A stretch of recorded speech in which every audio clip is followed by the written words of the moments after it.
पाकिस्तान के लिए जासूसी के आरोप में एक और गिरफ्तारी की खबर है। एनआईए ने एक सिक्योरिटी गार्ड को गिरफ्तार किया है। कोलकाता से एक होटल का सिक्योरिटी गार्ड पकड़ा गया है। गार्ड से पूछताछ अब एनआईए की टीम कर रही है।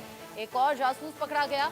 जासूसों के पकड़ने का सिलसिला लगातार जारी है। वो गद्दार हैं जो पाकिस्तान तक खुफिया जानकारी पहुंचाने का काम कर रहे थे। और जैसे जावेद और रैनिक ने बताया, अलग अलग उसका रीजन हो सकता है। कोई पैसे के लिए कर रहा था, किसी का कोई अपना पाकिस्तान में फंसा हुआ था, या कोई पाकिस्तान जाना चाहता था। ये अलग अलग रीजन है जिसके चलते गद्दारी की गई। और पाकिस्तान के लिए जासूसी करने के आरोप में एनआईए ने कोलकाता के एक होटल के सिक्योरिटी गार्ड को गिरफ्तार कर लिया। एनआईए के अधिकारियों ने कई जगहों पर कार्रवाई की। इस दौरान कोलकाता के तपसिया से एक संदिग्ध पाकिस्तान के जासूस को पकड़ा गया। वो पेशे से एक होटल में सुरक्षा गार्ड है। उसे न्यू टाउन स्थित एनआईए कार्यालय में पूछताछ उससे की जा रही है। हाल ही में सीआरपीएफ जवान मोतीराम जाट को पाकिस्तानी जासूस होने के आरोप में गिरफ्तार किया गया था। जांच अधिकारी उससे लगातार पूछताछ करने का काम भी कर रहे हैं। जासूसी के आरोप में सिक्योरिटी गार्ड पकड़ा गया है। पाकिस्तान के लिए जासूसी करने का काम कर रहा था। इसी आरोप में गिरफ्तार हो गया और गिरफ्तार होने के बाद अब सवालों की झड़ी लगा दी गई है। पूछा जा रहा है, कोलकाता में एक होटल का ये सिक्योरिटी गार्ड है। होटल में सिक्योरिटी गार्ड का काम कर रहा था। जासूसी का शक इस पर गहराया। कुछ सबूत हाथ लगे जिसके बाद एनआईए ने पकड़ लिया है, गिरफ्तार कर लिया है। और इसी खबर को लेकर रैनिक भी हमारे साथ में जुड़े हुए थे, जो बता रहे थे कि किस तरीके से ये सिक्योरिटी गार्ड जांच के शिकंजे में आया और इसकी गिरफ्तारी अब हो गई है। अब जाहिर सी बात है, आगे की कार्रवाई की जाएगी। पूछा जाएगा कि आखिर किस मंशा से, किस सोच के इरादे से ये सब कुछ वो कर रहा था। कैसे यहाँ पर होटल का ये सिक्योरिटी गार्ड पकड़ा गया, इसके किस किस से लिंक जुड़े हुए हैं, कब तक इसने पाकिस्तान तक खुफिया इंफॉर्मेशन साझा की है या फिर कब से करनी शुरू की, क्या ये पैसे के लालच में कर रहा था। ऐसी कई बातें हैं जो अभी जांच का विषय बनी हुई हैं और जांच इस पूरे मामले को लेकर जारी है।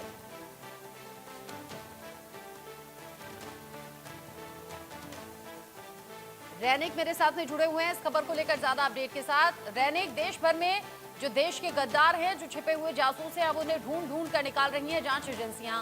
कोलकाता में भी होटल का सिक्योरिटी गार्ड पकड़ा गया। पूछताछ में अब तक क्या बताया इसने? देखिए, एनआईए की तरफ से जो कल 3 जगह पर छापामारी किया गया था, उस 3 जगह में सबसे महत्वपूर्ण जगह था पाक सर्कस का ये प्राइवेट होटल।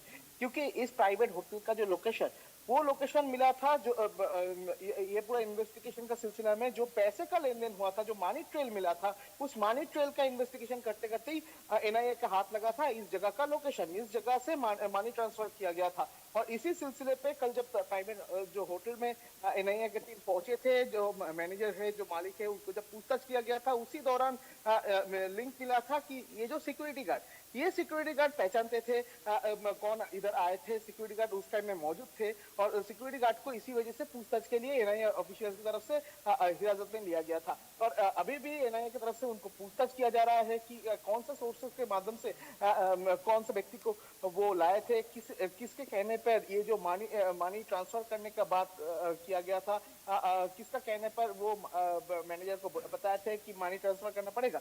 और मैनेजर की तरफ से एनआईए को जो कहा गया है कि ये जो मनी ट्रांसफर, ये एक थर्ड पार्टी ऐप के माध्यम से मनी ट्रांसफर किया गया था। 2 अकाउंट में मनी ट्रांसफर किया गया था। उसी एक लोग के कहने के मुताबिक, वो लोग जिन लोगों को कहने का मुताबिक ये मनी ट्रांसफर किया गया था, वो जो गेस्ट था, वो गेस्ट को लेके आया था ये सिक्योरिटी गार्ड। तो सिक्योरिटी गार्ड को पूछताछ के लिए ही एनआईए की तरफ से हिरासत में लिया गया है कि वो ये जो गेस्ट थे, ये गेस्ट कहाँ से आया था, कौन से सूत्र के हवाले से इनके साथ परिचय हुआ था, और वो क्या पहले से इनको जानते थे, उसके बाद कहा गया, क्यों पैसा भेजने का बात हुआ था, क्यों किसको पैसा भेजा गया था। इस तरीके का जो ये इंफॉर्मेशन इकट्ठा करने के लिए सिक्योरिटी गार्ड को हिरासत में लिया गया है, ऐसे ही एनआईए के सूत्र के हवाले से खबर मिल रहा है। दूसरी तरफ एनआईए के सूत्र के हवाले से यह भी खबर मिल रहा है कि कोलकाता का ये जो 3 जगह में, यानी डायमंड हार्बर और उसके साथ मोमिनपुर और उसके साथ पाक सर्कस, ये तीनों जगह का तीनों होटल के माध्यम से थर्ड पार्टी ऐप का इस्तेमाल करते हुए मनी ट्रांजैक्शन किया गया था। जो मनी पहुंचे थे, इस मनी ट्रेल जो था, ये मनी ट्रेल पाकिस्तान का जो एजेंट है, उनके साथ ही इसका मनी ट्रेल का कनेक्शन मिला है। और इसी सिलसिले में ये पूरा पूछताछ, ये पूरा सिलसिला सामने आया था।